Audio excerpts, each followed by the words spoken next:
So I want to start with, I have two decks of goddess cards. I have mine, the Everyday Goddess Oracle, and then I have the goddess guidance cards, which are almost impossible to get. But this was my first deck of cards. And I just remember the first time that I was called a goddess, like, and I don't mean by some drunk in a bar. And so I mean by another woman who was a healer, who was at my feet, who was healing at my feet and looked up at me with such love in her eyes. And she recognized me. And she called me Ekshal, the medicine woman. And in that very moment, I believe that started probably the biggest journey of my life. Because for the first time in my life, somebody's seen me. And something that I knew all the way back from childhood. My faith has been huge. My faith was always there. And I want to thank Lisa for calling me out the other night with her cards, because there was something that was unfolding at that time in me that really made me realize, like, I was trying to really get rid of all of me. But that was the problem. That was the problem. My whole life, everybody has been trying to get rid of me. Trying to get rid of the magic that exists within me, but in the same time wanting and needing the magic that's within me, because there's something so powerful that exists within me that I'm here to be a spiritual leader, not just a healer, not just a teacher. I have walked with Jesus since I was a child. So my experience in virtues and vices has been ongoing, because my biggest frustration in life was watching everybody exist in the vices, trying to find their way into the virtues. And the duality, because everything looks alike and everything is alike. So when we believe ourselves to be good, we don't have the deepest understanding of good that we have is to the humans. But I've been walking with Jesus since I was a child. So my experience with this energy and with this Jesus energy was so deep. And to find out so much about myself was because I've always had that desire to become my best friend, to become the essence and the embodiment of that, which was to be a good person meant that I was going to be constantly called out on why I'm not good to myself. So instead of trying to get rid of me, I've actually started to call me home. Call home those bits of who I am. And so the why to this goddess within, to the virtues and the vices, is about the dualities. It's about everything that exists beyond even the story of when you get the tools, you get the guidance, you get the work, when you do all the things you need to do. But then you look at it and you say, why are all the pieces still not in place? I am highly successful. I've accomplished some great things in this lifetime. And I had to start making a list to actually see. And when I look at it and I look at the life that I'm living within, it's not in alignment. So I'm still dueling and fighting something that was truly me resisting in some way. So in creating this, I've really come to realize that God gifted me as this woman who would tell the stories, gifted me to be this kind of leader, to give advice, and that I have to hone these gifts. I don't need another gift. I don't need to be anything else. I only need to be her. And my guidance for you is for you to just hone in on what it is that was of the truest of you. Stop trying to clear it, call it home. Bring it in, sit in it, own it. But that means that we have to find out, not look at our problems, to look at our virtues and our vices, which I'm going to explain all of this as we go. I have to remind myself that we have 4 weeks to do this, because there's so much that I want to give. And so I'm trying to keep myself there's so much of this that I want to share. And so being able to be there, you got to be able to look at your virtues, look at your vices, and look at the line. the middle line, that choices is that what I've been writing a lot about is that Lucifer energy. We're always at the door. We're always at the doorway, the gate of a choice. And so, but when you look at the virtues that you're fighting so hard for and to be, where am I weak in my virtues? Where am I weak? Where am I weak in my understanding of my virtues? Where is that weakness? And that weakness is by exploring then the vices that we use to cripple, to justify, to explain, that give us the emotional stories that take us into what we call, what the Christian kind of world calls the sins. Right? So, but you have to remember this in a way, and this is why the goddess within is so important. I had to go all the way back to my original human design, way before I even connected with Lisa. And she literally said, "You're not here to make people fucking comfortable." You were made in your appearance and everything about you, even your voice, to annoy people to a certain degree, to make people either, want to get people activated, to get people wanting to be activated. And it was said in such a loving way, but with such harsh truth. With such harsh truth. Because who judges, how many people judge the man, tell the story of that spiritual healer, man and woman, Mary, Jesus, Mary Magdalene. You look at Mary Magdalene and all the stories that are told. Look at the judgment upon the goddesses, and how the human conditioning has caused that energy of a goddess to be such a horrible thing. Well, do you know where that comes from? That comes from places and countries where women have less value than the dog. And we've allowed that to seep in, that radical thinking, that belief system that a woman should be covered, hidden, and then we pass that on to children. Children are to be seen and not heard. Or to be heard, seen and not heard. That you shouldn't have a voice, that you shouldn't have an opinion, that you shouldn't scream, that you shouldn't express your feelings, your emotions. And then you are then taken into establishments where you are told to fear this man, to fear God, to fear Jesus, to fear all of this, to fear the goddesses, because they're demons. And so all of this starts to dilute the virtues. It dilutes your sense of understanding of the virtues. My why to this was I wanted to understand the virtues from within me, to know my guiding principles, my core values. And if it was going to be faith, I needed to know faith. If it was going to be kindness and compassion, I was going to have to discover where I was weak. Where I am weak, I am meek. And find your way through that.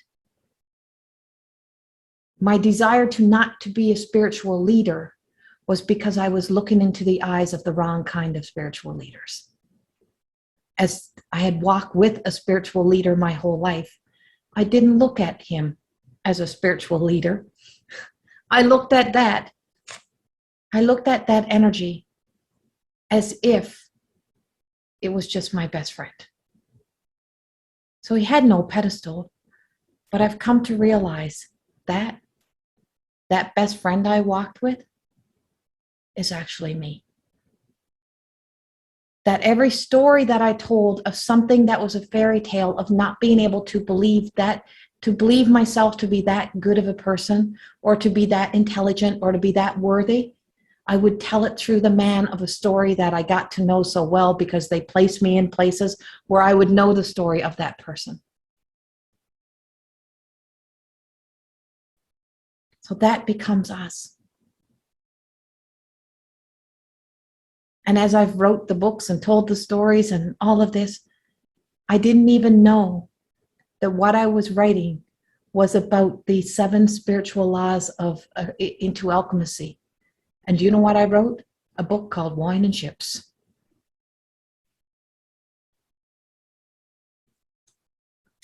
So to be virtuous, to be good, doesn't mean that you have to be so holier than thou that you forget that you fucking exist. Or that you bury yourself up to the neck and throw your own stones at yourself. Or that you cover yourself up and you hide yourself in shame. Never. But that's what takes us to the voices at the choice of the gate and the door. What do we do to ourselves? Because when we turn to the vices, we create our own hell, we create our own stories. And I'm going to explain all of this as we're going, but we're going to start with a card. I have so much. Preacher's alive. And so what we're working with today is we're going to work with faith versus fear. And I know you've heard me say it 1,000 times. You've never heard it spoken this way. So this is self-care versus self-criticism. So many other words we're going to incorporate into here. Because what we're doing is we are moving into integrative thinking, which was supposed to be incorporated into schools and into establishments and into places. It was created by Roger Martin years ago, and it was supposed to be something that was incorporated in. But here's the problem. When you have the unhealed trying to do this, they cannot stay out of the ego. Their own opinions and views and the unwillingness or the inability to be able to listen to another side without the anger, without the envy, without the arrogance, takes them into the vices instead of the virtues to be able to allow integrative thinking, which is ultimately oneness. It is the choice making of oneness. That to each person in duality who believes their stories to be right, their story is right for them. Just because it's wrong for you, it's right for them. And so we looking at all sides, right? And it's only right for them because of programming and conditioning. It's only right for me because of programming and conditioning. When you let go of the need, you will discover so much more. How does this happen? You start noticing. You start noticing your own actions, your own behaviors. You start to notice that things are not in alignment to having a clarity or a clear vision, because now it is skewed or now it's involved into somebody else's energy. It's evolving into. So our goddess card from the first deck is Mau, which is Mother Earth. And so she really make you chuckle today. And see how interconnected it all is. And so Mother Earth, you are called upon to help with environmentalism. Now, everybody would take that environmentalism, say, I got to go wrap around a tree and hug myself around a tree. What is happening in the world right now with anger and fear is that from the depths of the darkness, we are rising that angry energy. We are rising vices. And vices are contamination of the mind, behaviors and actions that are now ruling and controlling our worlds, including our own minds and our own lives that we live. So we're not going to the place of peace to discover our truths. We're going to the places of like social media, in imposter light, which is Jezebel. Beauty is planted in places to make you want to quest more of something that is not true, right? And so we'll go deeper into that too. But this is the card from here. And to know her and to know her stability, her strength, her courage. When you know her, you no longer have to be a fight. You no longer have to fight for her. She don't need you to fight for her. She don't need anyone to fight for her. She allows us to be here.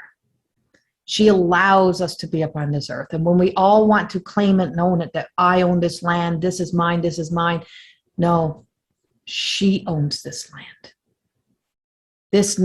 None of this earth belongs to any of us. But it's amazing how we all fight for it.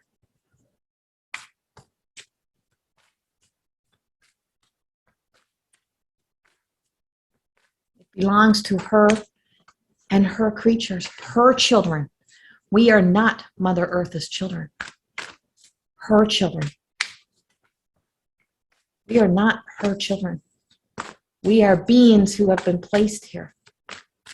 But she knows the duality of masculine and feminine. She knows the polars. She knows the polar pull. So if there's a pole, she also has a pole. She has a light and a dark, a positive and a negative. She has an equator. She has what we call middle line. So the balance is what we're seeking. What virtues and vices is about, and what true virtues is about, is it being able to find a balanced life. Because anything taken to extremes is out of alignment and balance. So even religion, even faith that is taken to a place that is so outside of yourself that you close your mind off to the possibility that there is something more. That's how you get suppressed down to not being able to emotionally evolve and spiritually evolve. See, there's one of Mother Earth's children right there. And see, we even wanted to tame them. we even wanted to make those animals our own. So then we made them house pets. I love cats. And then we have the card from here, which is Forever Golden, which is Davina, who is right behind my door in a big poster looking at me each and every day. So golden is the ultimate quest, which is level 3 of more than existing. It's that quest of knowing that when you travel to the depths of the darkness, you pick up the treasures of you. You bring home the treasures of you. You will be met with obstacles. You will be met with challenges. But what is yours is sacred to you. But we don't treat it like sacred because we keep trying to find something else. We keep trying to find something else that's not really us. But gold is the one thing that if you light it on fire,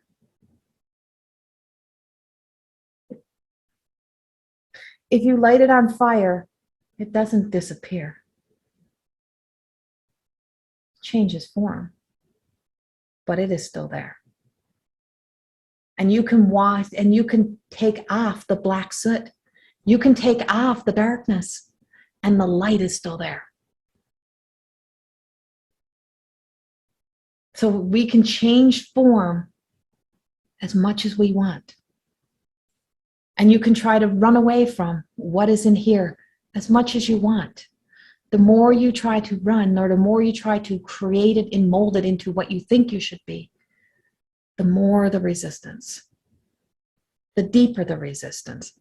So we're going to lay those two cards out, and that's our ongoing things here right now, is knowing that Mother Earth is, she kindly allows us to be here.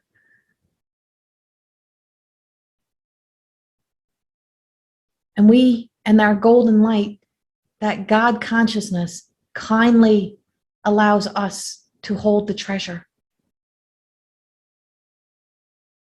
They knew right where to hide it. They knew to hide it in the one place that humans would not seek. It would be the last place that humans would look for the hidden treasure.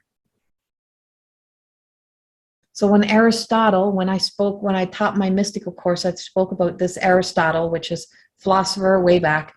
And he always talked about Atlantis and how no one's ever been able to fully find this Atlantis. Everyone fights over it. Everyone argues over it.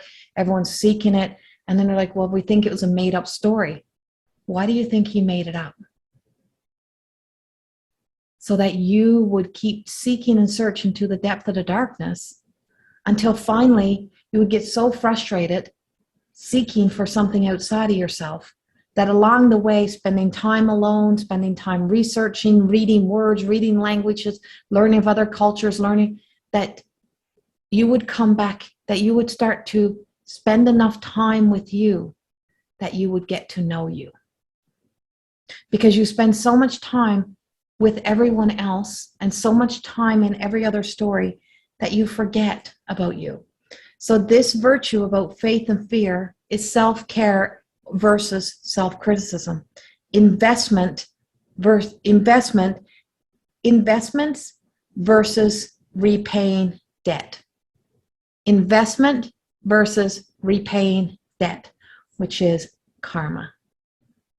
So are you going to spend a lifetime repaying debt, trying to repay karma, or thinking that you have to make up for something? Or are you going to start the investment process? So this is where we are. We're at this pivotal point in life, in the human journey, in our human existence, as the divine feminine, of reaching in, and soul revival is about picking up the pieces of us, is about coming home to us. It's about knowing the truth of us, to know us so deeply that we have no desire to look into another to ever try to find one piece of ourselves. And here's where, I want it to go right to the straight version of what a virtue is. According to the dictionary, how much me and the dictionary have fights about truth and lies. But according to Wikipedia dictionary, virtues is a moral excellence. A virtue is a trait or quality that is deemed to be morally good, thus is valued as a foundation of principles, goals, and moral being. Principle, goals, and moral beings. So to be moral, to live moral. But now, where did you learn your morals? Where'd you get your marbles, right? Where all the morals that are in your bag, who taught them to you? Who conditioned them to you? And as long as you are still living so hardcore to somebody's fear of the morals, fear-based morals, you're not knowing faith morals. So what virtues are healthy habits of the continual growth into becoming a version of you that is of truth. That doesn't need to be justified. And here's a Corrie quote, this is a Corrie quote. I wrote this down. You might want to write this one down. You can't become as long as you are being. You can't become as long as you are being.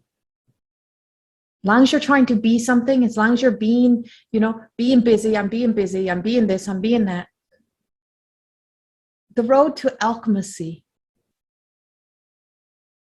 is in stillness, is in being taken out of the game, knowing full well that you may be forgotten, knowing full well that you may be forgettable.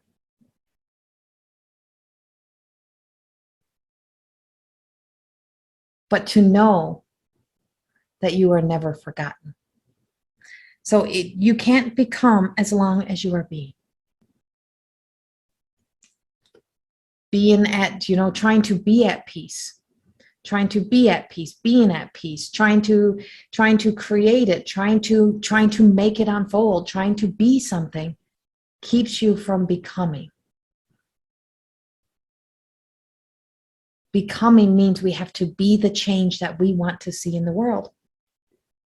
And so, in other words, with virtues, it is a behavior that shows high moral standards, doing what is right, avoiding what is wrong. You know it's wrong when you do it. But where are you knowing it's wrong? Where are you knowing it's wrong? Is it from your fear, from your fight or flight, from the little girl who was told she's going to go to hell? If you're making moral decisions to do what is right based on being a child who was told you're going to go to hell for making a change or making a choice to step into you, making a choice to walk out of an unhealthy relationship.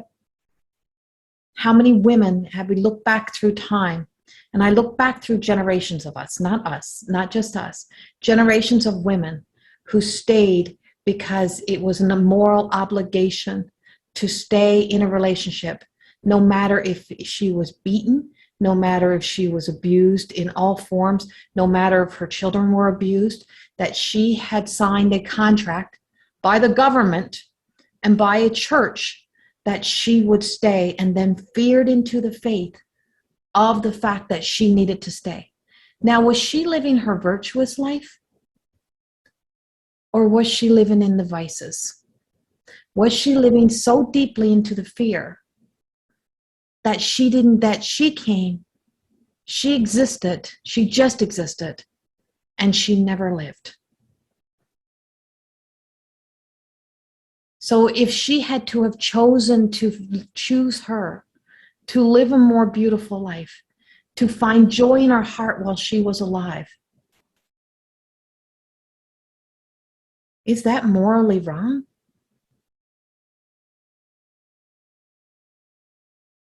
To walk away, to say abuse is wrong, is that morally wrong? And there's so many ways. So when you open up your mind and your heart, and you start to question your own values, your own stories, your own version of what moral is, of what everything is, you stop assuming what somebody else's version of their words are. Because everybody has a story. So your own vision, as you're even having a conversation, so if you're having a conversation with a grandmother, with an elder, with a lot of the elders, they're going to tell you based on what they were told and conditioned to be. But it doesn't mean it's the truth of today. That spiritual leader who walked with me would say to me every day, Corrie, does that really feel good to you? How are you feeling about that today? Well, I feel like shit. Well, are you going to change that? And when I wouldn't change it, and I wrote this in Wine and Chips, the times that I would be hanging over a toilet bowl, I didn't get abandoned. My hair was held. My forehead was wiped. My eyes would be wiped. I would be gathered and picked up and stood back up again and told to try again. Because it was in the compassion that would be given to me by the faith within that would have me stand and love me enough to say, I won't abandon you. But can you see who's abandoning you? Can you see your enemy? Can you see who's hurting you? It's your choices. It's what you're choosing. It's what you're doing. Who's your enemy? And all because a lot of the times, based on the fact that, to not be in the perfect body was a real sin. To be obese, to be fat, not really obese, but to be told that was wrong. And so to do something that was to be good, to look good, to be the right kind of person, to live a virtuous life in the eyes of the human, no matter the cost, just make sure your beauty is showing. Is that not vanity? So gluttony, being the ultimate sin of that, was a gluttony for punishment.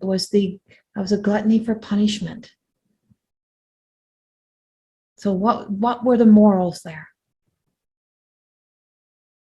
And so when you explore those things on such a deep level, you start to open up and realize how powerful the vices are, and not even knowing that the vices are so freaking unhealthy that you believe them to be a healthy life.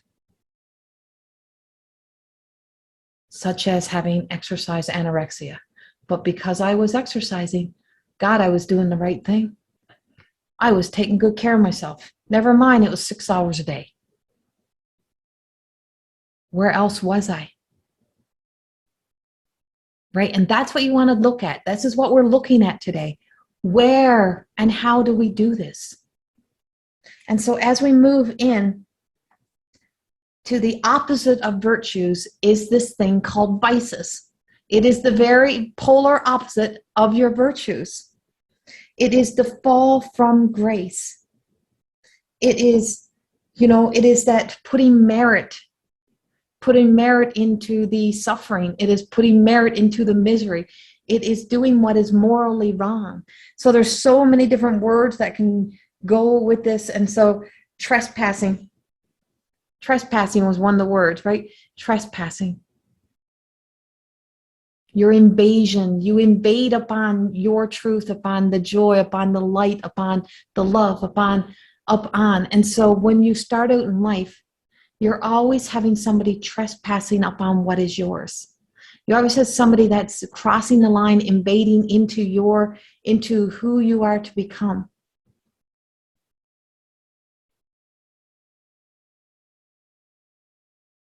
Because their fears, their vices become your virtues. Their vices becomes your virtues. Because it's contaminated into the virtuous life.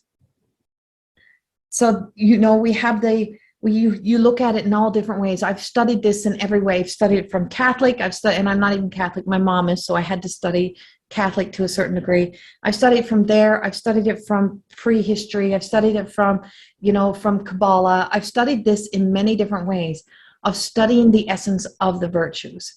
I've come to understand many, many things in so many ways, including, I read an article this morning that spoke about the Taliban taking over the house of the ex-president. And it was written by American journalists.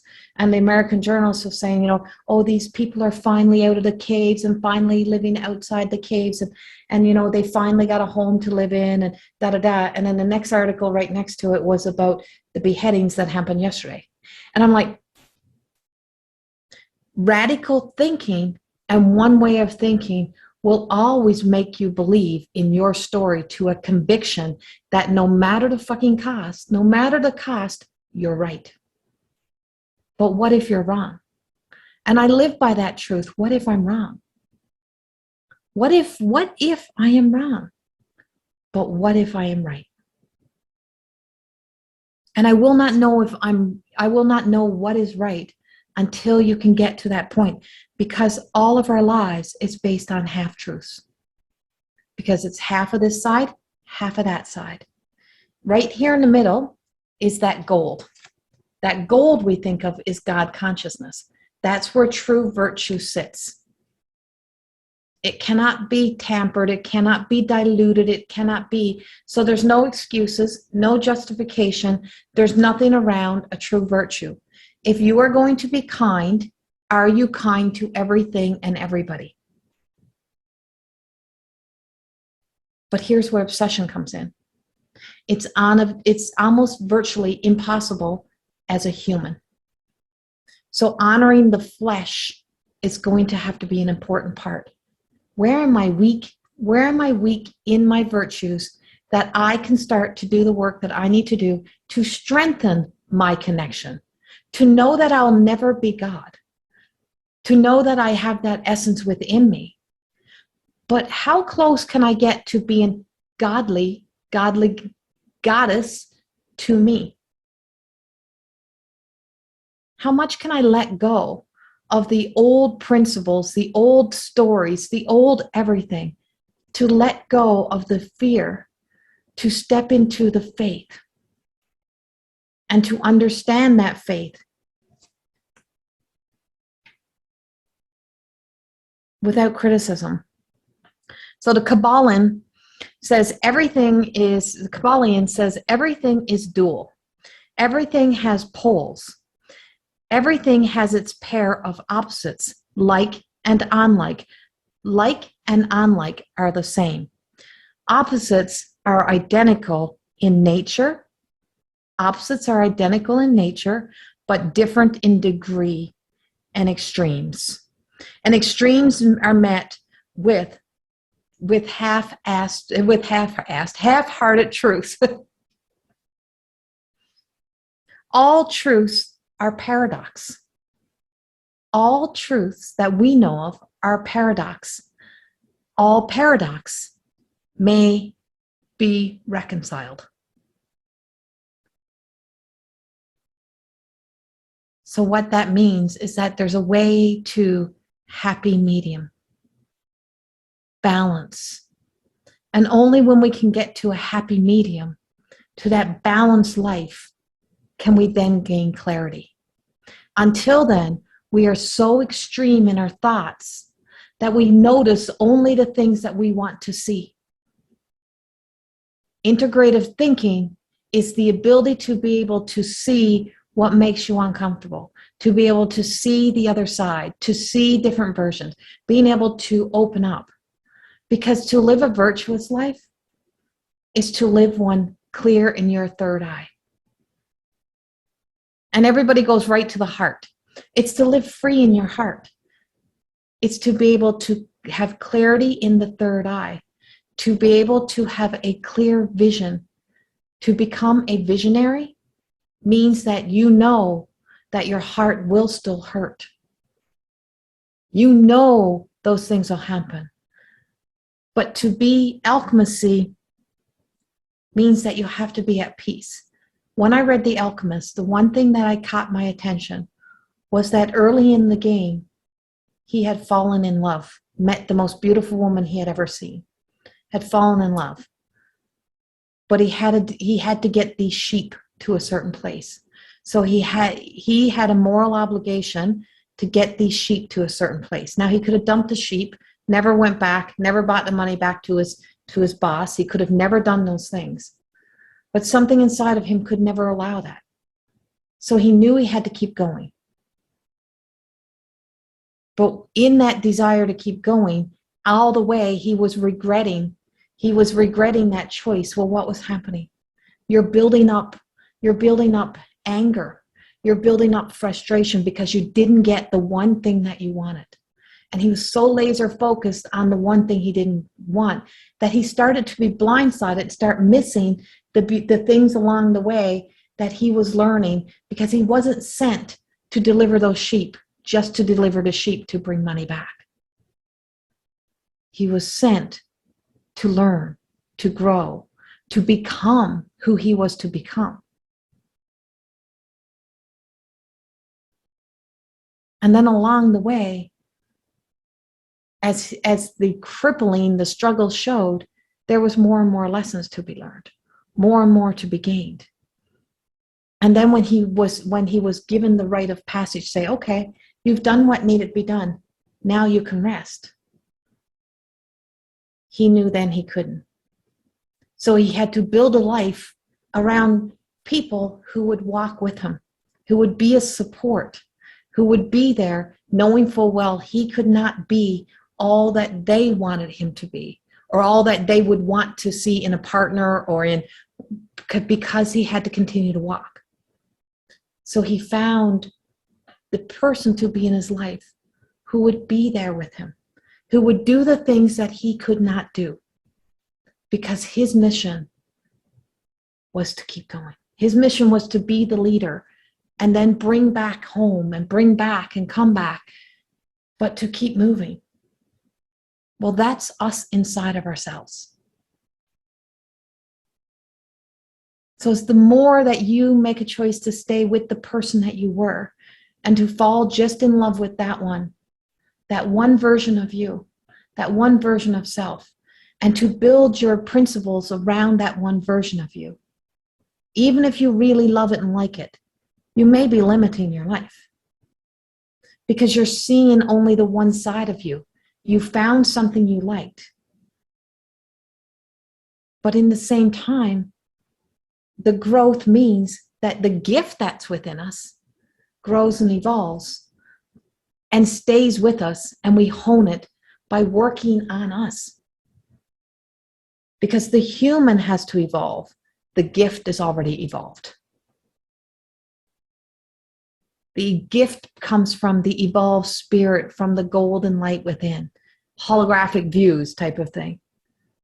But it's the human that has to become what is needed to be in alignment to what the gift really is. And that's why staying with your gift of you and still growing and evolving becomes such an important practice. Such an important practice. Not to identify it, but to know something within us. And that's why you have the right to question your old morals, your old values, to question everything.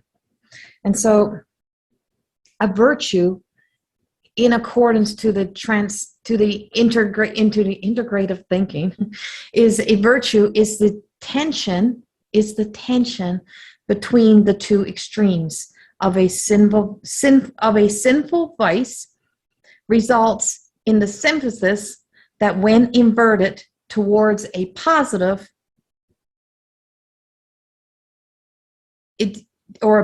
or an average, its means is a virtue. So we always have a means. We always have a means to come back to. So you have the virtue to come back to. It is the tension. So the rope that is pulling us. So imagine a pull rope. Imagine being in tug of war. And in tug of war, there's always that ribbon in the middle, right? And one side wants to pull that to its side, and the other side wants to pull it to that side. Well, imagine you're with that means, that virtue right here, and being pulled to the one side, to the negative, or to the dark side, to the light side, to your vice, to your virtuous life, or to your life of vices.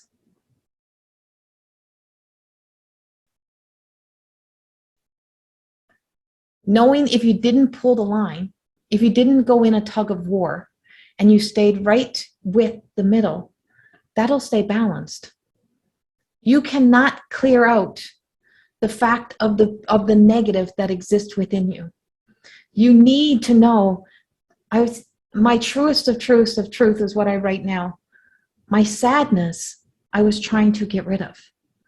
But that sadness of me, what people call that, kind of more serious person of me, that more serious person of me, if I got rid of that, I would not know when I was falling from grace. By knowing one, you will know the other. But which one feels more beautiful to you? There's beauty in that sadness. There's beauty in that seriousness. There's humor in the other version of me. There's truth in there. And when it comes together, I know I've heard it before. It's in the voice that I see of the woman who walks across stage. Because when all else is gone, when I'm afraid, but I know I have to walk, it appears. But what is the weakness that keeps me from being that each and every day of my life? What is the weakness? What weaknesses do I have that keep you from being there? And as you start to explore that, what is my weakness? What is weak within me? Not what is the vice. I know the vices. I know them well. And we're going to flip into them in a second. But what is the weakness in the virtue? So my claim of virtue for me, and why we started with this first, is faith. So where am I weak in faith? And so looking at faith as our virtue versus fear, where are you weak in faith? Now, do you know what faith is? Do you know what the story of faith really means? So faith in you also comes with self-care, also comes with valuing you. So faith is not just in somebody or something outside of you. Faith is something that has to be a part within you. That means you have to have hope. And if you don't have hope, if you don't have an active virtue, which is an acting virtue, which is an acting principle of hope, how do you have faith? If you don't have any hope in the future, if you don't have any hope in you, if you can't have faith. So there's a lot of questionable things. So when you find yourself criticizing and judging and making a mockery of yourself, you don't have faith. You're not saying you don't have it all together. You're not living in faith, embodying faith. You have to embody these virtues to a point that you're able to see the weakness, that you're able to see the dark side. Embodying means you're not going to judge it, but that you're now in what we call integrative thinking. You are thinking from a different place, that you're able to envision walking into the shoes of somebody else, but not trying to be somebody else. So somebody else meaning the other versions of you. Walk into the times and the experiences when you know that you let that faith of you slip away. When you feel yourself losing faith, feel it, know it. What are you doing? What happens when you are there? I know what happens to me. I act like a fucking kid. I can feel that childlike, and I'm distractive. I become distractive to the room, it's like I want to be seen. And why? And I can hear it, see it, feel it. I recognize it now, and I know it's a vice. So I grab onto her and I say, you have nothing to fear. Because to be laughed at in public, to be shamed in public, is one of my ultimate hurting fears of my life. And not that I fear it from people. So in fear, in your vices, what fear includes is hurt. And you don't look at fear as hurt. It hurts to be made a mockery of. It hurts to have somebody laugh at my accent, to be made fun of. It hurts, and it's not funny. And so I lose faith in me, and the frustration or the anger or that of me comes in, or that distraction comes in. And I can say that because I have faith in who I am at the core. Because I can't get frickin' rid of it. You can't run away from it. It's always going to be there. Do you know why it's there? It's a trigger. Do you know what a trigger is? A warning. Do you know what a warning is? It's saying, get the hell out of there now. Get yourself out of this state. To get yourself out of the state that you are about to walk yourself into. Because when you walk into the state, when you walk into that state of mind, that state of thinking, that place, is you're going to travel all the way down through everything of your vices that cripple you, whether it's a behavior and action, whether it's you get frustrated and you start crunching on food, whether you get defensive, whether you get shut down, whether you hide away, whether you turn yourself into the victim again. All of those are things that we do that take us then away, so far away from what we knew. I know who I am. So why would I care? Because there's a weakness. There is a weakness in that pull. And I'm being pulled. So if I'm being pulled, I do have enough tension to just pull myself back to grace, not to pull myself all the way back into a vice. And that's what you're doing. You're noticing that this is happening. You're catching it. You're looking at it. You're rationalizing it. You're connecting to it. and you start to recognize that something is happening. And so when I wrote this down was I remember doing a Bob Proctor course one time, and I'm actually doing it again. And it talks about the 5 steps to being able to make a decision. So your choices are in that integrative thinking, making a decision. So you make a choice. So you're at the gates with your virtues, with yourself, with your means, with what it is that you truly know to be true in your moral truth.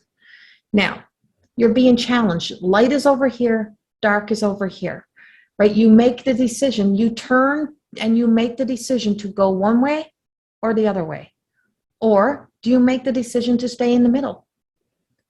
If you take the middle road, which is the crossroads, you're never going to go wrong, right? When you're being pulled to go all the way to the light or all the way to one direction of a story, which is the so-called all good to all bad, you're always going to be wondering what's on the other side, or you're going to be so radical in your thinking that you can't see anything else. So we make that decision, and when you make the decision, you got to live with that decision. You got to live with that choice, and there's lessons and blessings to be learned in each of those.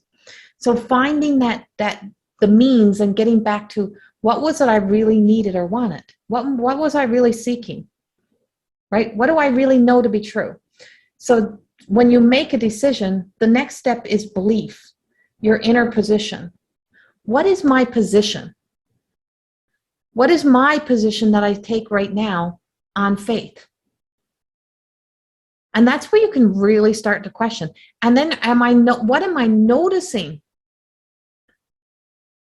So your inner position is, what is your core values? What is your moral obligation? How do you view it? How do you see it? How's that in alignment to who you're being?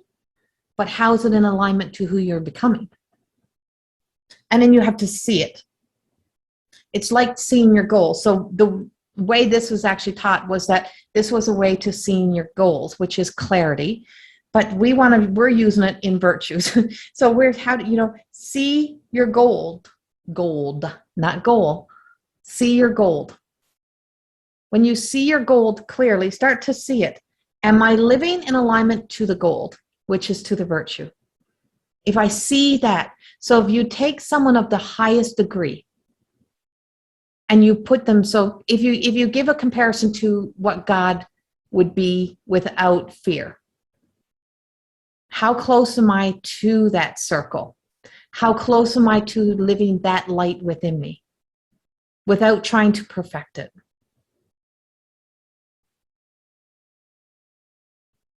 And then we talked about the next step was to get into the frequency.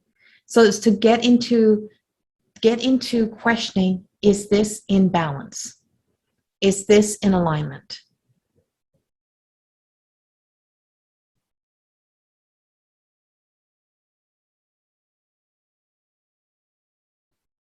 And then the fifth that he taught us was feel worthy. I'm good. I'm feeling good with this decision. Are you feeling good about your decision? And this is where I expand onto this. Are you feeling good about that decision? And if you start to justify it or explain it, are you really truly feeling good about it?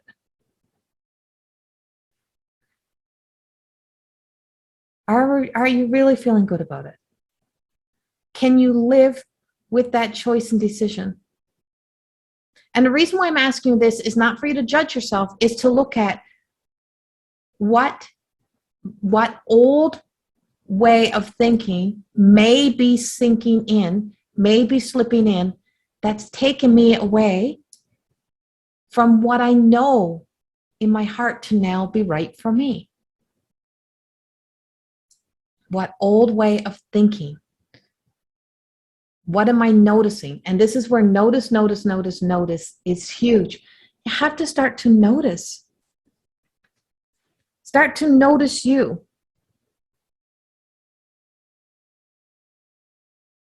Because it truly is about being able to step in. So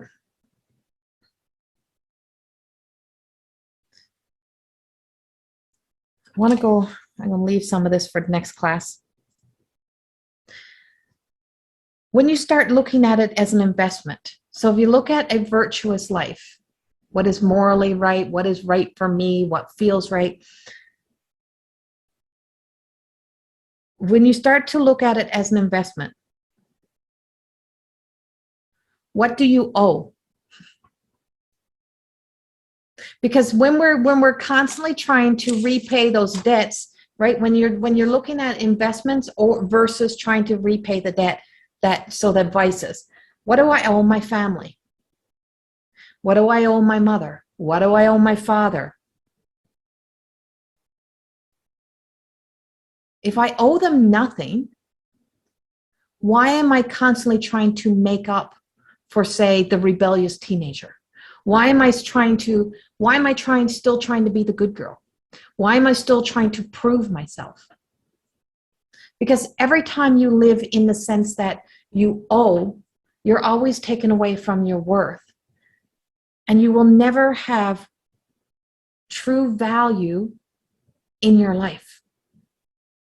You'll always be living in the negative of your life because there's always something that is depleted because you are deceiving yourself from that truth.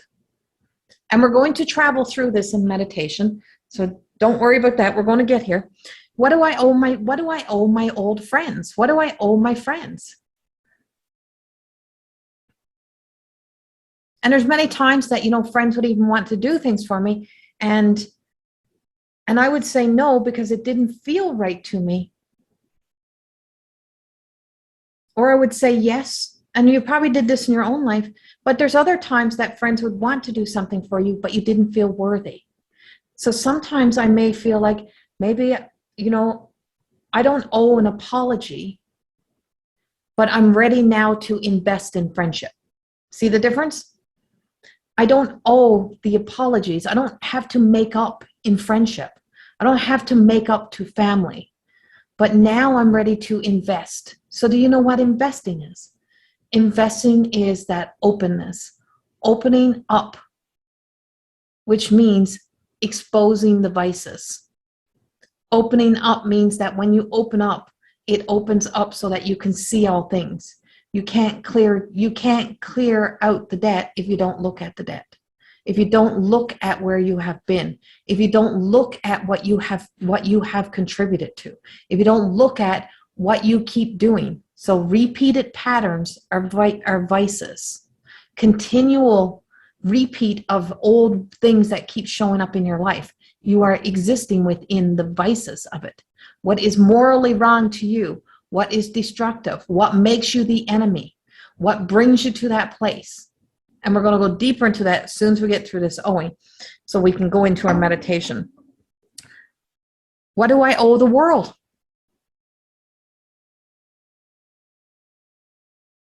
Another one. And ask yourself these. I owe the world fucking nothing. Am I ready to invest into the world? So this is where Mother Earth comes. Are we ready to invest in our world? To be that light, to be the positive energy that when our feet hit the ground, we actually charge up the earth. We're not taking energy. We're not sucking out air, that is taking up valuable space. We're providing that positive energy. We are recharging the earth when we recharge us. Because we will go to the places where we know we can sit into the silence. We can be apart. We will, we'll save the bumblebee as you're walking rather than stomping on it because you're mad at somebody else. That spider that it's outside that you're afraid of and you squashed the shit out of it, who were you really fucking mad at? What were you really destroying? What were you really afraid of? And where did you learn to be afraid of that spider? All the same stories. All ties into here. What do you owe your children? This is a big one. If you have given your all, so you owe your children nothing because this is it. The version of you that is here today cannot keep repaying any debts of previous versions of you. Because previous versions of you no longer exist. So as long as you are trying to repay for past choices and decisions, you are always out of balance because you are not investing. You are trying to repay old debt. Old debts cannot be repaid. You will be forever paying the interest. And the interest shows up in the attitude and expectations that others then have upon you. And what you have upon yourself that takes you to live in a life that is more in the vices, more in the negative than in the positive. The version of you that's here today can be ready to start to invest in a relationship with the children that are now probably even grown adults, or they're still children that are here today. Or as in like my situation, if you're in my situation, to invest in being the best grandmother that I can be, and to be a support to my daughter as she travels through a place she has not been. But to owe her nothing. You owe nothing, because all past versions of you no longer exist.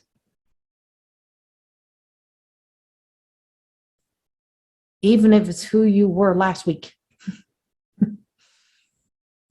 And that is the most powerful thing that you have to remind yourself of each and every day, because you will always be out of balance. And are you really doing something that is morally right for you when you are always trying to do that? Pay the devil its due. That's what you're trying to do. That's an old statement, but do you know the power, the energy behind those statements and what they mean, right? When you're always trying to pay the devil its due, it means you're trying to repay for the previous version of you, for when you think you were such a horrible, bad person. So by looking at our weaknesses, we look at the areas where maybe we were not doing the best. But what else was happening? What else had we experienced that wasn't treated, that wasn't given the attention that it needed, that wasn't given any acknowledgement? Because if the world forgot you, or if your parents forgot you, why the fuck are you still forgetting you? If you were mistreated by the whole world, and it's the one thing that's the most painful, why are you mistreating you? Why? Why would you do that? It's because you are weak in your virtues. You are morally obligated to the old programming, to the old condition, and you are not morally obligated to you. When I look at faith, now after writing all of those books and all the way down to the way, the last thing that I had to do was to discover benevolence. Does anybody know what benevolence is? The ultimate act of kindness. To be a benevolent being is to be the ultimate kindness that you can be, which means that to be a benevolent being means that you also have to be kind to you. You have to be kind to all things, which means to show dignity. Respect is earned. Respect is earned. So you have to kind of earn your own respect for you, but to show dignity, to become divinely dignified, which by the time we're done here, you'll understand even greater. Chapter 22, The Way Home to Me, became benevolence.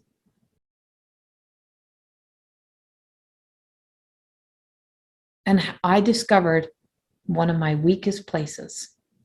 And it took me all the way back to faith. Because there was a leaky valve in my faith. Because I could not put myself on the same stage as when they planted me in the Pentecostal church a couple years ago in the middle of the night, in the evening, in a rainy day. And I looked on that stage and they told me to get up, that this wasn't my church and go, not them up there. That I stayed, I got what I needed. Now go, you have your own church, you have your own people. I could not see that I could be that spiritual leader, that I am that spiritual leader.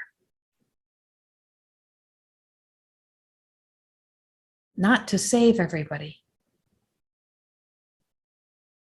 but to be the voice, to walk the way, to continue to walk up, to walk my way home until I walk out of this world.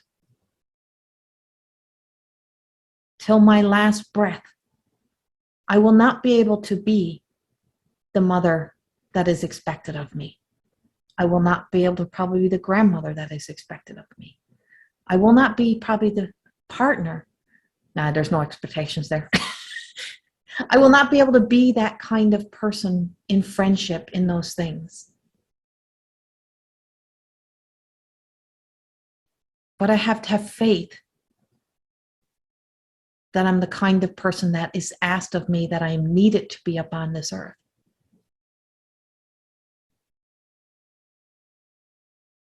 And that's what you have to remember. And there's such emotional pull once you start to understand that within you. So as we're moving forward, we're looking at those investments and the weaknesses. So faith versus fear. Let me give you these. Faith, beauty versus vanity. Beauty versus vanity. Growing up, don't go out without your makeup on. Don't let anybody see you looking rough. Because if you look rough, you're going to expose that you're weak. But what if I am weak today? But because I'm weak today, that doesn't mean I'm still not strong. It doesn't mean that I'm still not beautiful. But when you let that belief become, that vanity becomes the vice, then you run to vanity. Now, I don't want you to just take this word and look at it in one way. I want you to explore these. What is vanity? Because now you're going to go right to what you're conditioned. If you look in the mirror at yourself, I remember one of my previous people in my life saying that if they looked in the mirror at themselves without clothes on, they would get beaten or called down or whatever it may be. Because that would be vanity if you looked at yourself in the mirror and you were kind of happy with yourself. You're proud of yourself. So when young girls start taking pictures of themselves and looking at themselves, and the parents say, "Oh, you're so vain." Well, what do? They amplify it. Because now the vice is to become even more physically beautiful. And just saying, you know what? I see what you see, but I see more. But instead, it gets bolted down like a lightning bolt of a negative comment hoping to bring a positive change. A negative comment hoping to bring a positive change. So when you look in the mirror every day and you say, "Oh God, look at you," but you want to live a more beautiful life. So if you are negatively reinforcing a positive life, you will always be living in the vices. Beauty. Being unapologetic of beauty is understanding that beauty is in oneness. Beauty is in the encompassed of self. That whole saying, "Oh, I like myself. I've learned to like myself, and I'm so and I do whatever I want to do," and then you is so there's an extreme. So when we become an extremist, to any of our virtues or any of our virtues are healthy habits. When we become an extremist to our healthy habits, you are now in a vice. You're weak because you're weak in your virtues. You're weak. Your healthy habits are not getting stronger. They're actually getting weaker. and you're trying so hard to control and trying to hold on to them.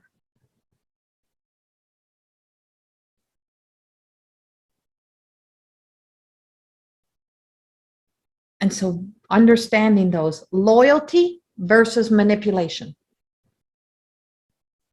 Loyalty versus manipulation. Self-care versus self-criticism. Self-love versus selfish. How this is the most, like, this is the one women hit the most. So in faith in you includes self-love, self-care. So when you are constantly telling yourself, oh, maybe that's selfish, I shouldn't do that for me, I should not give this, I can't afford that, I can't, it's like, I can't afford that. So I can't afford it. What is the truth behind that? And if you really financially can't afford to do it, don't do it. Like fingernails. Like, notice I got no fingernails? It's because I am investing into me, and I can buy a $3 bottle of nail polish and have pretty nails. Can I have artificial fingernails? Yes. Can I live without them? Yes. Why was I wearing them? To constantly trying to convince myself I love them. I love them dearly. But it was something to inspire me to hold on to me, to keep making me a priority. Well, I don't need that reinforcement right now. I need the investment back into me and to clearing up all that I'm now willing to see, to not be repaying old debt, but to make an investment into what is a priority in that self-care for me. Which means I notice the areas that I'm really freaking weak. And those weaknesses were not, that's not for you to criticize or judge yourself. It's, can I keep maintaining my life with these weaknesses that are now becoming stronger and stronger and more present every day? And how do I become if I keep being in that same energy? I can't become the person that I'm being told I am if I keep being any version of the old selves that is not in alignment with the becoming. That little girl who knew all of who she was, she didn't need fucking fingernails. She was out playing G.I. Joe in the dirt. And she strutted her stuff. She wore a gun thing on her side with her 2 guns and her cowboy hat and she fucking knew who she was until she got home in that house. But she walked and she strutted and she talked and she rocked her haircut that she didn't want, even though she wore it anyway. She didn't really, because there was a point where she really didn't care about what others thought.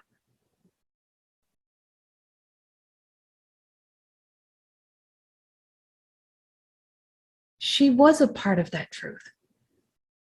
So why was she not virtuous? Was she not virtuous? Think of that. Look back at her. She had faith in her parents. She had faith in school systems. She had faith in everything. She even had faith in the little one that was strutting down the road. See her strutting down the road. Right? Feel her. Like she had something going on that she knew, but the programming and the conditioning started to weaken that. And so then she would have to get vices, which means she would have to get the right hairdo, the right clothes, the right makeup, and then she would have to become the right athlete, the right person, the smart girl, the good girl, the whatever she would have to become to prove herself back into that faith. Which is loyalty versus manipulation. Loyal to a fault. Loyal to a fault. To the negatives instead of to the positives. To the debt, to the owing of debt. To the repayment. To that essence of ourselves. Confidence versus showboating. So showboating is a vice. is we want to show up. I'm going to show up in the world and everybody's going to know I'm here and I'm going to walk that and I'm going to strut that and I'm going to, instead of walking onto a stage. And I always know this. And I want you to see this. When I walk up and out into the world, I don't have to do nothing. Pull my shoulders back. Breathe. I don't have to look at how somebody else behaved, acted. And people often say, why don't you ever watch anyone else on stage? Or I don't need to.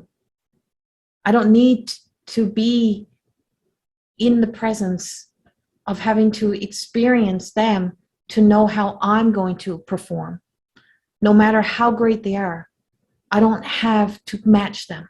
I don't have to become that. I only have to walk out and be me. And that's not going to be liked by everybody, but it's going to be loved by me. That's confidence.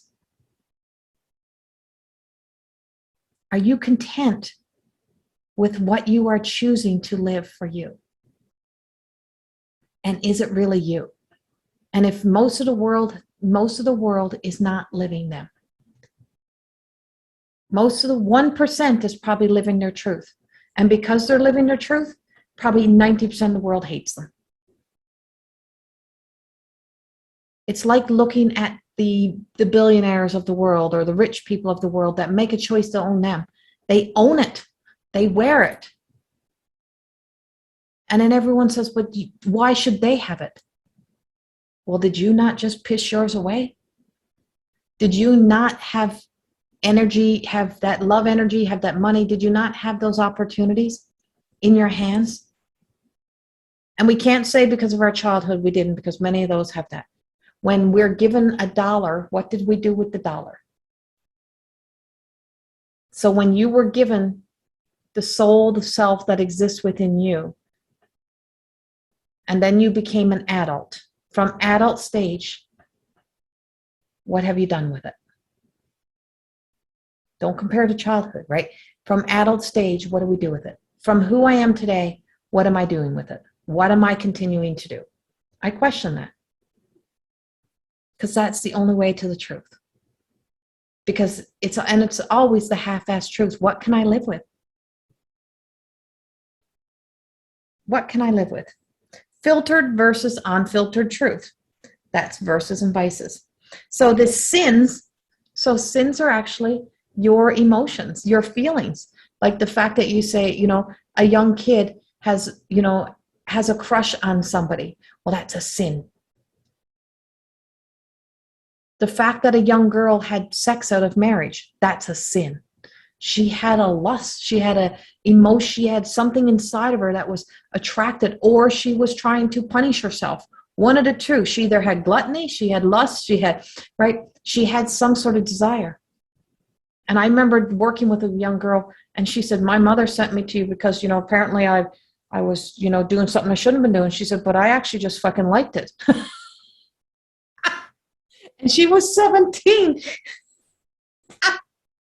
And I started to laugh, and she said, they're telling me there's something wrong with me. And I'm like, no, probably there's absolutely nothing wrong with you.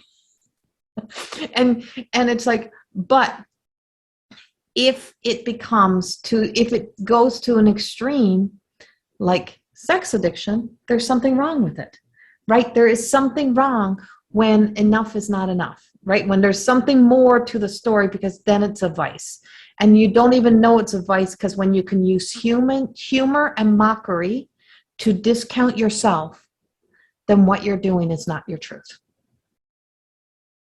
If you use humor and mockery to discount yourself, then what you're doing is not your virtuous self. So what are you still trying to call back? What are you still trying to collect back? What are you still trying to get back? When you look at those sins, anger, gluttony, envy, greed, lust, sloth, so instead of loathing, slothing, and that's like that not getting things done, arrogance. So it is everything. So pride and being proud taken to extremes. I am better than others. Slothing is not, it's not when you'd be told, oh, you're just a lazy person, you're so lazy. No, it's when you become inactive. When you become an inactive participant in your life. And that's what they called a sin. These were, and so lusting, when you want something so bad that you lust over it, that you become blindsided by what you truly loved or what you truly needed to get what you think you want. And that often comes encompassed in envy. When you become envious of what somebody else has, and it becomes, it's one thing to be inspired by somebody. To be envious is another story, right? Anger is healthy as long as it does not lead to hatred that leads to resentment, because the hatred and resentment is not affecting the people out there. It is what is destroying you and taking you to doing the things that are morally wrong for you, that are not in alignment to your truth. And so arrogance, it's that you get fascinated in that desire to the fantasy world of being overzealous about being proud of what you are and who you have, what you have, and that you need to kind of showboat it off to the world in some way. And so I believe in me. And because I believe in me, I believe in that gut feeling, that negative sense, or that self that says this doesn't feel right, or I am trying to justify myself. Here I am trying to pretty up the ugly. Here I am trying to be here. Because I believe in me, I now believe in myself enough to know that I can do what needs to be done and not lose me. That to have faith in me knows that I have the strength within me to deal with the things that I now need to face without criticism, that I am weak. For I am strong and I am weak. And so I'm weak to the human flesh, and we all will be to a certain degree. But when weakness cripples you, you lose you. When weakness takes you so far away from appreciating and honoring what you already have within you, then the weakness is now owning you. And that's where so vices are your unhealthy habits. So even your healthiest habits, where our OCDs and stuff creep in. So misery is self-indulgent. Misery is self-indulgent. And so right here, right now, what we're going to do, I know we're going to go a few minutes over, but I had to get this much out for us today. I told you, I have written 2 whole books on this one chapter, on this one thing. Misery is self-indulging.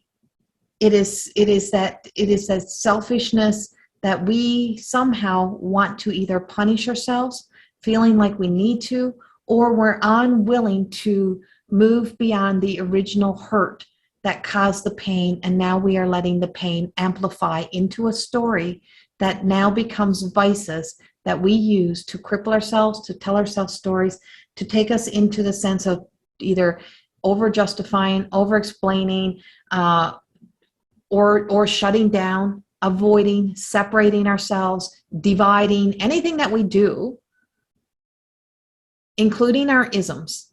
And I'm going to go into our isms next week, when next week I go into hate and love. And so our isms that we have, our addictions that we have. So vices are addictions, isms, bad behaviors, unhealthy behaviors. When we demonize the world around us, we fall into being the victim of the imposter light. We chase and put our faith in everything outside of ourselves. So our soul revival today is to gain clarity. We have to be willing to see the world with our eyes wide open. That's a part of our third eye, is to expand our own vision, to not to believe everything that we see with our eyes in the moment, so that we can start to then even question the things that we've seen or that we were told as children, so that we can start to expand beyond that, to start to notice the world in a different way. So with your eyes wide open, we're going to take a moment and we're going to look at our world and look around at where you are, look at where you're sitting, and think of faith. We're working with faith.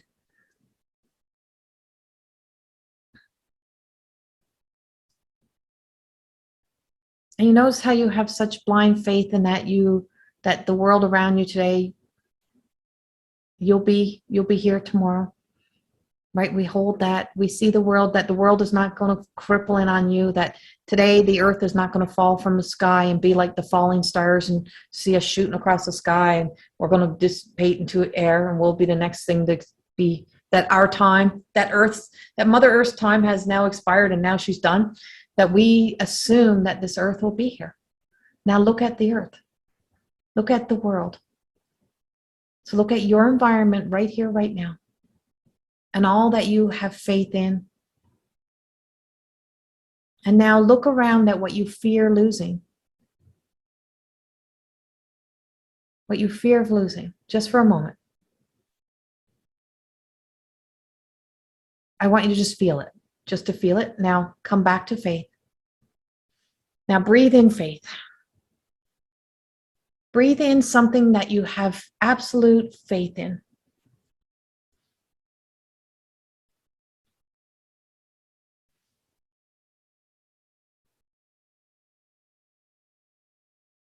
Now look around at your environment again with your eyes looking straight ahead. Just keep your eyes focused on one thing straight ahead.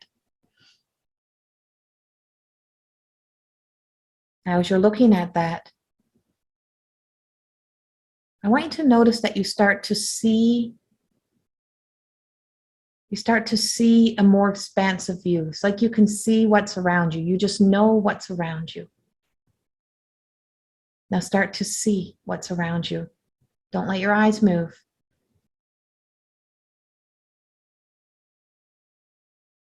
Then notice where you are seeing from. That if your eyes are not moving, how can you see? This is memories. You remember the previous versions of what you'd seen. And now you're bringing that into creation. You're recreating an image, a view. So if we can do that with our memories,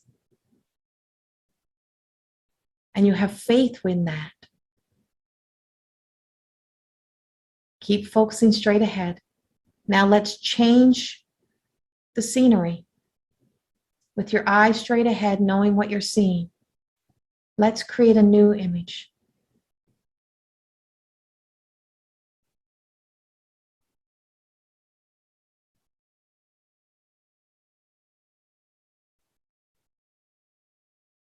Imagine everything around you turns, and you can start to see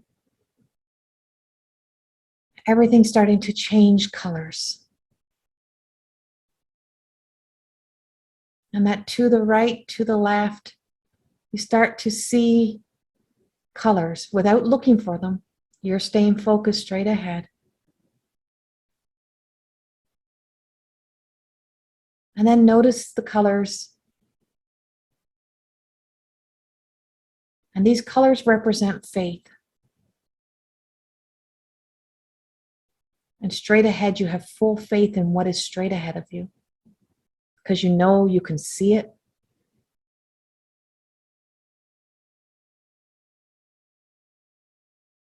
Now, what do you know to be true about what's straight ahead of you? Is it exactly as you see it? Is it what you are seeing?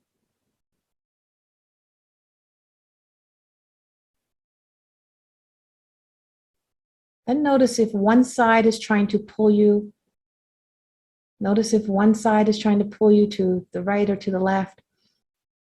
If one of the peripheral vision colors are drawing your attention, notice any movement, action. Or are you seeing both at the same time and still staying focused?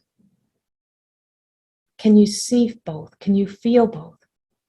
Now feel the energy on each side of you.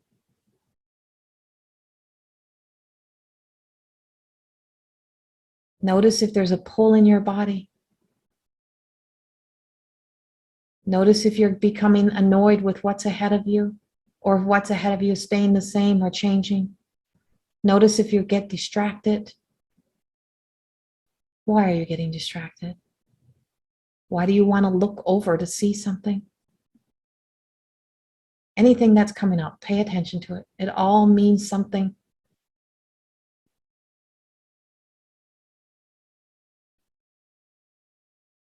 And now I invite you to close your eyes.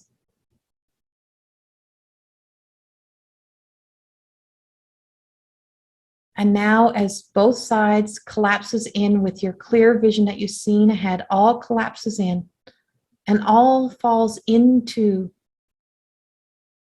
your third eye, into your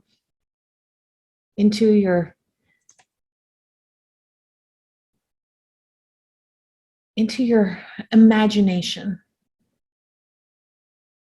What are you noticing that you're now creating?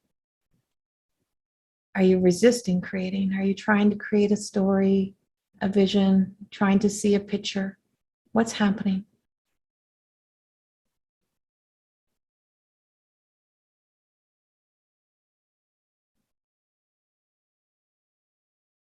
Now I'm going to give back the word faith.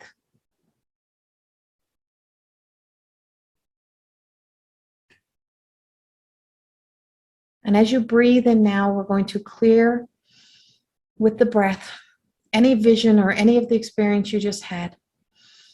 And as you breathe out, we're going to let everything go.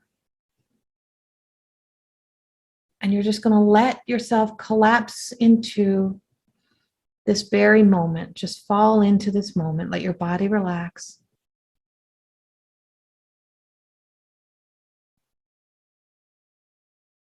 And as if we transcend our own human body,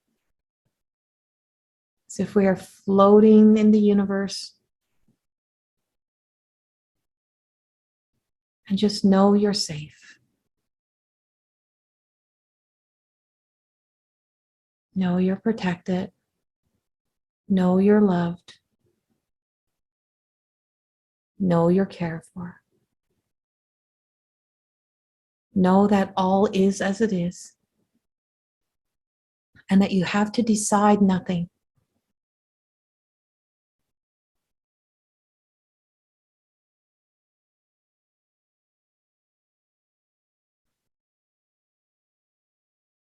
You're balanced.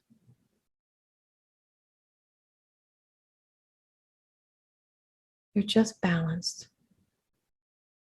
Now just float with that thought. Just let your breath just naturally go. And we're going to have, this is what we call faith in the experience. Balanced energy. Stopping in no thought. And in's going to come as all else clears and there is nothing but emptiness. Nothing but pure energy now entering. Pure thought, pure love.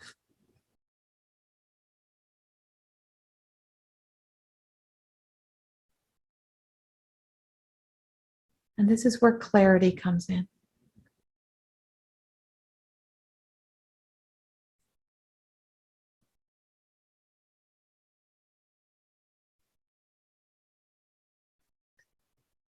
What does the God, the goddess, the higher self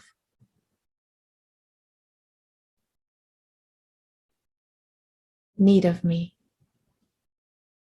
Ask of me.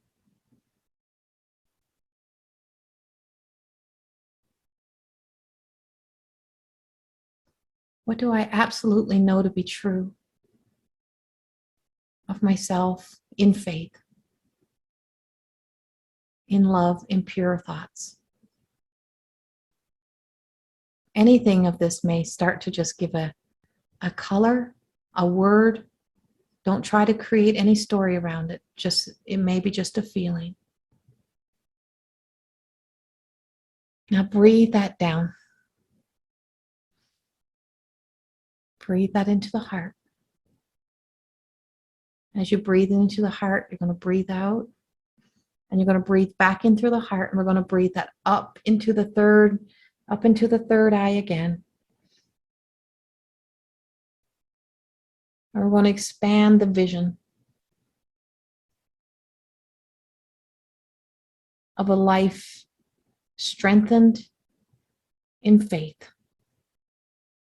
Envisioning a life strengthened in having faith in your choices and your decision, in your knowing. And in divine time, that in your healing journey, that this starts to expand for you as you start to write through experience in the week to come. Faith.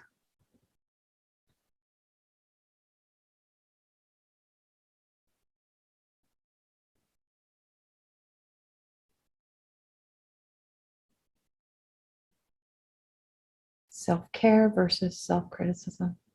Faith versus fear. And now back to the original thought. When the pure energy came in, when we asked you to have a clear thought, a clear feeling, whatever it was, come back to the original. This is our mission, to always return to the original. Our original truth, our original self. Back to our soul connection. Back to our God will.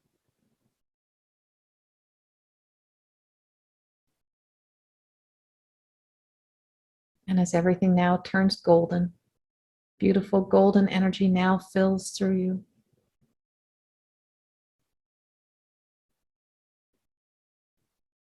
Faith in creation. Take a deep breath. Breathe in and breathe out.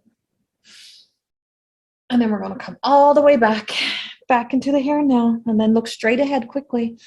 Take that look straight ahead. And now what is straight ahead? Does it look the same to you now?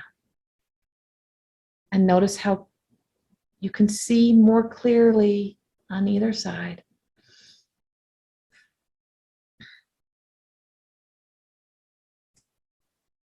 Come back. And then come back into here.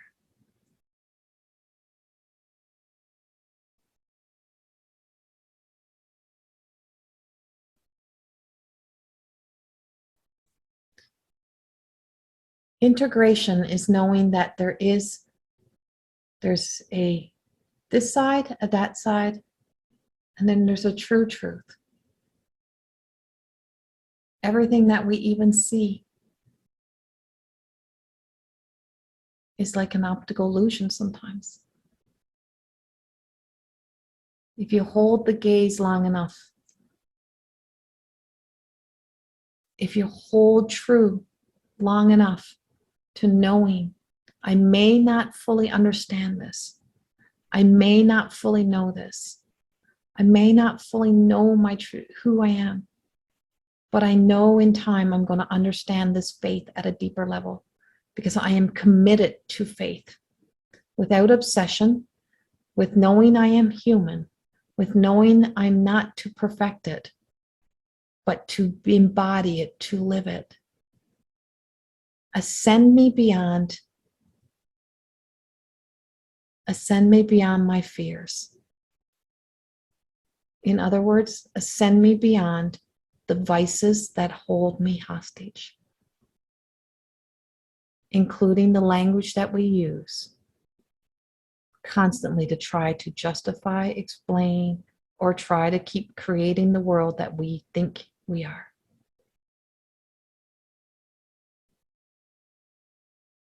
And I hope in some way that this helps you today,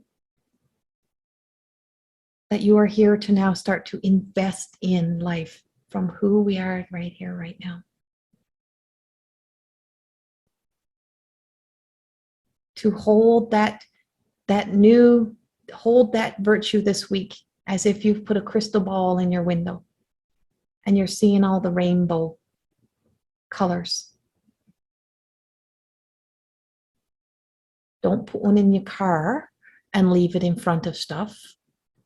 I have 3 times almost burnt down 2 houses and a car now with healing circles and crystal balls. God, it's crystal balls, real, not, you'll know if it's real or not because a false one will not do this. When the sun hits it, it's like a magnifying glass. And the rays become so powerful that it burns through. I almost burnt down my vehicle this summer with a crystal ball sitting inside. Went out to a smoldering box. Well, that's how powerful faith really is. It'll hold on to you, and what's inside of us will go home. It'll let us burn our shit down. It'll let us waste away our lives. But it will not lose faith in what is inside of us. And no matter how much we try to change forms, we try to become something, it ultimately will keep returning us to the original form. We're human. We're human. But you can't keep trying to become while you're still being. And really explore that this week. So I hope this helps you in some way. I know it's a lot of information. You do get the video, so you can watch it back and back and back. I have notes and pages and so much that I want to share, so much that I want to give. And I know I can't give it all, but I'll try my best to give what I can. And what I can tell you I know to be true, because I have found my way through a lot of this. And also knowing the value in acceptance. Accepting you is the very first blessing. I am who I am. I've done what I've done. I've been there. I've done it. It is what it is. You don't owe that apology. You don't owe that trying to make up. You don't owe trying to recreate. But you can really, truly start, instead of owing, start investing. Investing into building those relationships. Investing into what you can be and who you can be from this point on. Not in who you could have been. Not in what could have been. Not in what you think you missed out on or what you didn't give. I believe in me enough now to step into what do I need to do to start to strengthen the weakness? What do I need to do to start to strengthen the weaknesses in my virtue?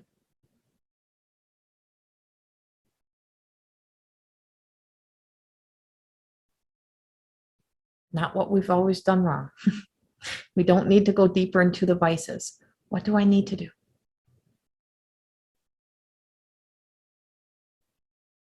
And you're not getting rid of virtues and vices. We're going to be talking about them for the next 3 weeks. So we got a lot to talk about them and more so don't try to understand it all. It's what we're allowing right now.